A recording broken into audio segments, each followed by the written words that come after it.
are the headlines we're following at this hour. North Korea fired another round of ballistic missiles in an apparent protest against Seoul-Washington joint military drills. Pyongyang also conducted its own drills in response aimed at occupying the entire South. President Yoon designates a 6-day extended holiday for the upcoming Chuseok Thanksgiving and orders the lowering of prices for related items. Yoon also vows $60 million for the seafood industry amid Fukushima wastewater concerns. Starting today, South Korea downgrades COVID-19 to the lowest infectious disease level, the same as influenza. No more daily tally reporting and COVID tests will be charged. What are the other changes? Good afternoon. We start with the grim data on the local economic front. All three of South Korea's industrial activity indexes in July saw a downturn largely on the back of poor performance in the automobile sector. This comes after the government announced the end of the tax relief extension for car buyers in June. Our Moon Hae-ryun has the details. South Korea's overall industrial production, spending and investments all fell for the first time since January this year. According to Statistics Korea on Thursday, industrial production in July fell by 0.7% from the month before, following a rise across all three sectors between May and June. It's the first time in 3 months that industrial production has seen a downturn on month, a situation that has been attributed to the decline in output from the mining, manufacturing, gas and electricity industries. Production in the electronic components sector showed a sharp decrease of over 11%, but a 28.5% increase in the production of apparel during the same period limited the overall decrease. Output in the service sector also saw a decline due to production falling in the dining and accommodation sector in July. Facility investments saw the biggest decline in over 11 years, falling by nearly 9%. This was due to a downturn in the transportation and machinery sectors, which fell by over 3%. In particular, investments in the transportation sector fell by over 22%, owing to the poor performance of automobiles in retail sales. Retail sales, a key gauge of private spending, fell by over 3% overall due to weakened demand for durable goods, including automobiles. The termination of the cut in the buyer's tax for passenger cars in June led to the decline of automobile sales on month in July by 12.3% from a 13% increase in June. Seoul cut the tax on car purchases from 5% to 3.5% back in 2018 and extended it in a bid to boost domestic demand during the COVID-19 pandemic. The decision to terminate the extension in June came as the country's tax revenue fell in recent months and auto sales peaked. Moon Hae-ryun, Arirang News. To boost domestic spending over the Chuseok Thanksgiving holiday, October 2nd is set to be made a temporary holiday to make a 6-day holiday period. That is according to President Yoon at an emergency economic meeting on Thursday, emphasizing his top priority for the second half of the year will be people's livelihoods. Lower prices, providing coupons for accommodation, and attracting foreign tourists for the holiday are part of the plan. Also amid concerns over seafood safety due to the release of Fukushima wastewater, South Korea will allocate more than $60 million from its reserve fund to support the seafood industry. Vying to counter the effect of fake news on the sector, President Yoon said the measure includes the distribution of gift certificates and discounts of up to 60% for seafood products. North Korea fired another round of ballistic missiles in an apparent protest against the Seoul-Washington joint military drills. Pyongyang also conducted its own drills in response aimed at occupying the entire South. Our defense correspondent Jong has the details. North Korea has fired 2 short-range ballistic missiles in a display of discontent over Seoul and Washington's combined military drills. According to South Korea's Joint Chiefs of Staff, North Korea launched 2 SRBMs toward the EC from the Sunan area between 11:40 and 11:50 p.m. on Wednesday. The JCS confirmed that both flew around 360 kilometers before landing in the EC. Considering the flight distance, it seems likely that the launch was a test to show that the North is capable of hitting South Korea's Garyongdae military complex, where the headquarters of the Army, Navy, and Air Force are located. If the missiles are launched from the Sunan area and can travel around 400 kilometers, I think we cannot rule out the possibility that it could target Garyongdae. Wednesday's provocation is the first ballistic missile launch in almost 40 days. The launch appears to be retaliation against Seoul and Washington's Ulchi Freedom Shield exercise, particularly as the two sides on Wednesday held a joint air drill over the West Sea involving a U.S. B-1B strategic bomber. The JCS strongly condemned the launch, calling it an act of significant provocation that undermines peace and stability. The U.S. also denounced Pyongyang's provocations and reaffirmed its ironclad commitment to South Korea. This launch is in violation of multiple United Nations Security Council resolutions and possesses a threat to the DPRK's neighbors and international community. Our commitment to the defense of the Republic of Korea, Japan remains ironclad. North Korea's state-run media also reported that its leader visited the military's command post on Tuesday as the regime commenced a command drill involving the entire army. This could be seen as North Korea's version of the Ulchi Freedom Shield exercise, which strongly aims to counter the South's drills with the U.S. The report also said the drill was preparation for a full-scale war to occupy all territory in the South. Choi Min-jung, Arirang News. Today is the last day of Seoul and Washington's annual joint drills aimed at strengthening combined readiness. And this year's exercise sought to strengthen interoperability on the Korean Peninsula, with service members from other UN member states also taking part. Bae Eun-ji with more. 9 other United Nations member states other than the U.S. have sent additional military personnel to support this year's Ulchi Freedom Shield exercise, which focuses on preparing for a rapid transition to wartime operations in case of an attack from North Korea. That includes Australia, Canada, Britain, New Zealand, and Italy.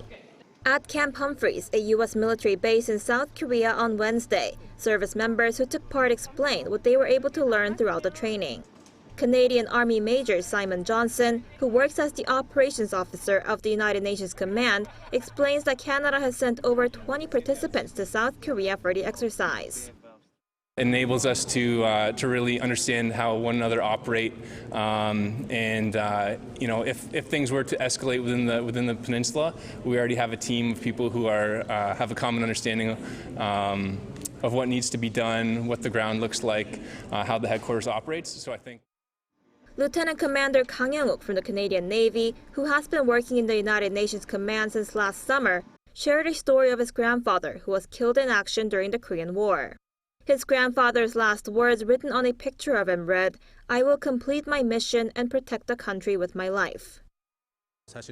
My father was only 1 year old at the time, so I wasn't able to hear a lot of personal stories. But my grandfather must have been very young at the time he fought in the war. And I always remember that while I serve in the military, and it means a lot to me. Corporal Sian Owen from the British Air Force, whose role is to be a direct link between the United Nations Command and the Surgeon's Office, says while taking part in the drill, they were able to get a good insight into how other countries work within their militaries. We are one of the member states, so we all need to get involved and ensure that we're all working collectively so that if real-life scenarios came into place, then we would all know what we're doing. Natasha Bogan from the New Zealand Air Force, who was a legal advisor at the United Nations Command, said it was interesting to see how they can strengthen the interoperability to support the Korean Peninsula. It's been a really interesting experience. A variety of different nations supporting the exercise, learning about their backgrounds, learning about their legal considerations. It's been really fascinating. The 11-day annual combined exercise that kicked off last week will run until Thursday. Bae Eun-ji, Arirang News. The White House says Russian President Vladimir Putin and North Korean leader Kim Jong-un have brokered food for arms deals in a clear violation of UN Security Council resolutions. 4 countries, including South Korea, have urged the North to halt the negotiations. Lee Eun-jin reports. The White House said on Wednesday that new intelligence shows Russian President Vladimir Putin and North Korean leader Kim Jong-un have swapped letters as Russia looks to North Korea for munitions for the war in Ukraine. National Security Council spokesman John Kirby highlighted that the latest finding comes just weeks after the visit of Russian Defense Minister Sergei Shoigu to Pyongyang, and that Russian and North Korean talks on weapons sales were advancing. It has also been determined that Russia was looking to broker a food for arms deal with North Korea, in which Moscow would provide the North with food and other commodities in return for munitions from Pyongyang. Meanwhile, at the United Nations on Wednesday, the United States, the United Kingdom, South Korea, and Japan urged North Korea to halt arms negotiations with Russia, adding that any Russian-North Korean arms deals would violate UN Security Council resolutions that prohibit all member states, including Russia, from buying or obtaining any arms from the North. In a joint statement delivered by U.S. Ambassador to the UN, Linda Thomas-Greenfield, she highlighted that this is not the first time Russia has moved to violate Security Council resolutions to pursue its illegal war against Ukraine. And Russia's pattern of behavior that flouts its responsibilities as a member of the Security Council is unacceptable. The United States pledged to take direct action by exposing and sanctioning individuals and entities working to facilitate arms deals between Russia and North Korea. 이은진, Arirang News.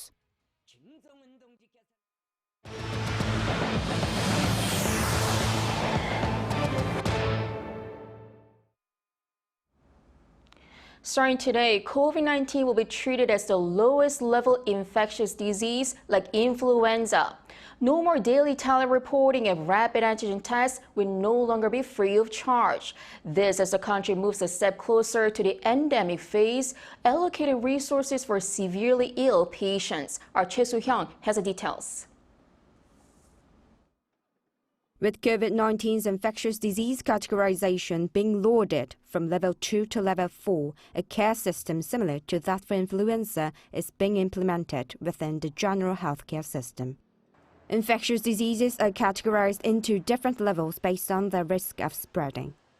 When the coronavirus was first detected here in January 2020, it was classified as a level 1 disease, a highly contagious infection, or one with the most risk of spreading. Just over 2 years later, on April 25, 2022, the government declared it a level 2 disease in the same grouping as tuberculosis, measles, and cholera, and after another year and 4 months, level 4 like the flu. The most significant change is that there will be no more daily reporting of confirmed cases numbers. Instead, the government plans to operate a more precise monitoring system to observe COVID-19 trends on a weekly basis. The system will be operated through 527 monitoring agencies, and starting on September 13th, the disease status will be announced every Wednesday. Additionally, rapid antigen and PCR testing conducted at doctors' offices and screening clinics must now be paid for. Mandatory mask wearing at high-risk facilities such as hospitals and nursing homes for the elderly will continue, as will the recommended 5-day isolation for confirmed cases. Even with the transition to a level 4 infectious disease healthcare system, vaccinations will still be available free of charge. The government and healthcare experts strongly advise getting vaccinated, highlighting that an annual shot will effectively reduce mortality and severe illness rates among high-risk groups. Obviously, in protection of ourselves, vaccination would be strongly recommended if a person has not gotten yet. What I've noticed more commonly recently is that people who come in with rather relatively higher or severe symptoms, they tend to have not yet experienced COVID, or they have not received vaccinations. The government plans to maintain a direct COVID-19 response team at the Ministry of Health and Welfare, instead of relying only on administrative agencies in the case of a possible winter resurgence. Choi Soo-hyung, Arirang News. South Korea unveils its plan to become one of the world's startup powerhouses. By 2027, it will inject billions of dollars investment while helping local startups overseas and promoting foreign investment in Korea. It is aiming to add 5 startups to the global top 100 unicorn companies. Our Shina Young reports. The government is rolling up its sleeves to become one of the world's top 3 startup nations. The goal was announced by the Ministry of SMEs and Startups on Wednesday with the comprehensive measures that unveiled during a Startup Korea strategy meeting held by President Yoon. 정부가 주도하고 있는 스타트업 생태계 역시 민간 중심, 시장 중심으로 과감하게 바꿔 나가야 된다고 생각합니다. 민간이 투자를 주도하고 스스로 생태계를 키우고 또 정부는 민간 모펀드에 대한 일정한 출자와 또 세제 지원 이런 방식으로 확대해 나가야 된다고 봅니다. The ministry will expand venture investment by establishing a Startup Korea fund worth 2 trillion Korean won or roughly $1.5 billion in which both public and private sectors will invest. This will increase the size of venture investment from last year's $9.4 billion to $10.7 billion by 2027. Areas of investment include deep tech sectors such as system semiconductors and AI, while it will be also used for global expansion. The government is also diversifying its method of startup support, which had previously consisted of subsidies. While increasing the subsidy amounts, authorities are also reviewing a method where a portion of the additional support received would be reclaimed when revenue is generated. For instance, if there is a startup that has been receiving a subsidy of 100 million won, it would receive 130 million won in total support, with the additional 30 million won being recovered over several years once it starts making money. For the globalization of the startup and venture ecosystem, the government will also support Koreans who start businesses overseas. The global fund that supports domestic startups to go abroad will be expanded to around $7.5 billion by next year. It will also introduce a new program called Global Tips to support the startups that receive investments from foreign venture capitalists and establish offshore corporations. Within 4 years, the ministry aims to have 5 startups on the global top 100 list of unicorn companies or companies worth over $1 billion. 신하영, Arirang News. Over in the U.S., Hurricane Idalia leaves at least 2 dead and causes massive damage in Florida, where it landed as a powerful Category 3 hurricane. It's now a tropical storm heading to northern Georgia. Lee Seung-jae has the latest. As Hurricane Idalia moved through the Big Bend region of northern Florida on Wednesday, it weakened to a tropical storm. But what was once a Category 3 hurricane caused massive flooding and damage in infected areas and left at least 2 people dead. Both victims had been involved in separate traffic accidents while driving during the massive storm.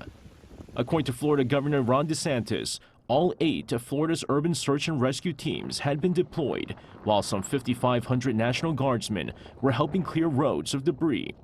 Thousands of repairmen are currently working to restore power in affected areas.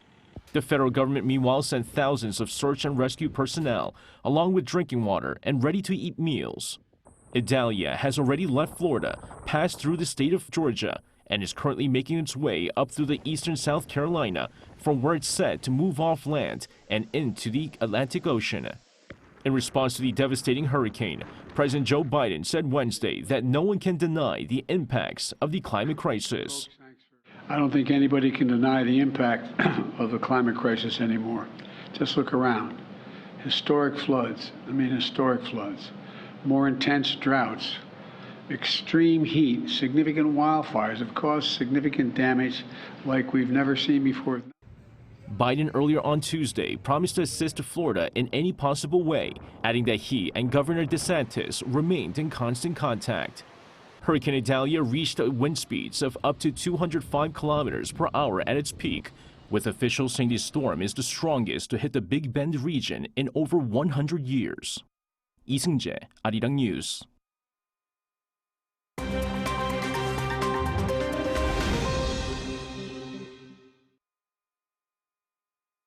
Let's take a look at what's going on in the world now.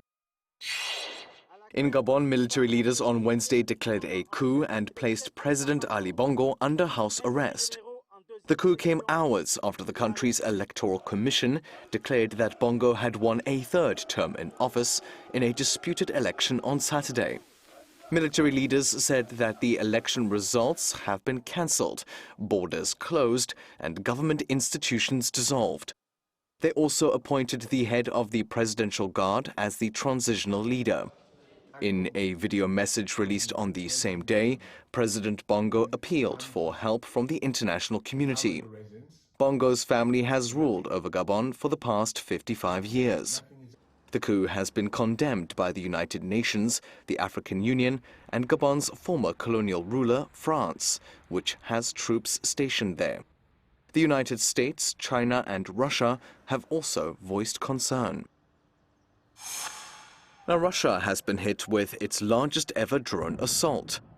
Multiple drones attacked 6 regions on Wednesday. The drone strikes reportedly damaged 2 military planes, a fuel depot, and a microelectronics factory used to make military equipment. Russia says it stopped most of the drones. No casualties were reported. Russia has blamed Ukraine for the attack and said it will not go unpunished. Kyiv has not confirmed its involvement. Meanwhile, a large-scale Russian airstrike on Kyiv left 2 people dead and 3 others wounded. Ukrainian military officials said they were able to stop 43 of the 44 Russian strikes, with the exception of 1 drone. Now, thousands of revelers on Wednesday gathered in the Spanish town of Buñol to take part in La Tomatina, often referred to as the world's messiest festival. Participants hurled overripe tomatoes at each other for an hour in the city's streets, after which the cleanup process began. According to organizers, there were some 15,000 participants and 120 tons of tomatoes. The festival takes place on the last Wednesday of August each year. It is said to have started back in 1945 amid an argument between villagers.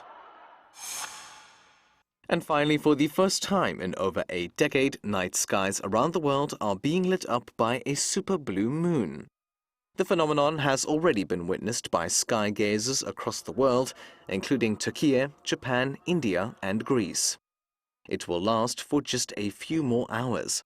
Despite the name, the rare spectacle is not blue in color. Rather, it's a combination of 2 events. Namely, a blue moon, which occurs when there is a full moon twice in a calendar month, and a supermoon, which occurs when the moon is closest to the Earth, giving it a brighter appearance. There won't be another super blue moon until 2037. Matthew Ashley, Arirang News.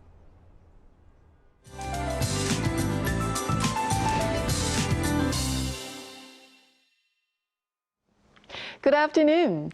Unlike expectations, it rained most of the day in Seoul yesterday, but the capital and central regions are having much sunnier skies this afternoon.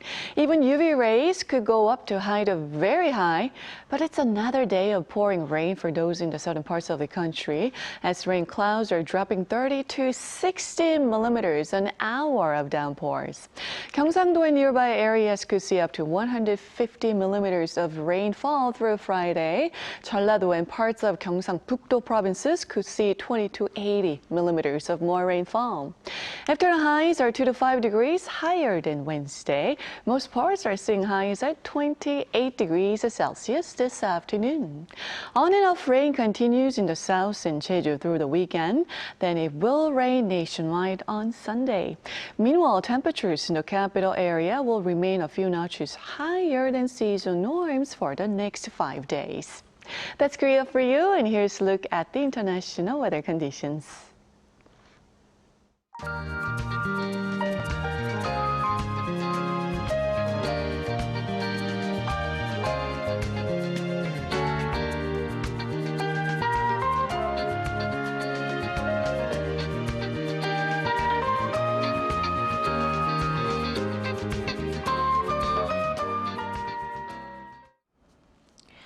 Again, the biggest change that comes by downgrading COVID-19's disease level is that you need to pay for tests, which had previously been covered by the health services. Well, up until now, you could get a free rapid antigen test if you brought a self-test positive result to a nearby clinic. You just needed to pay 5,000 Korean won, or roughly $4, for the basic screening fee.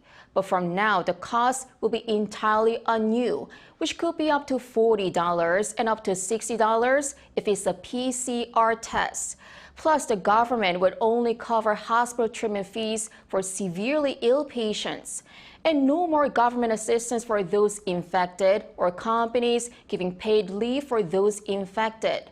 So basically, all the benefits are being normalized as we return to normal. That is all for today. Thanks for watching.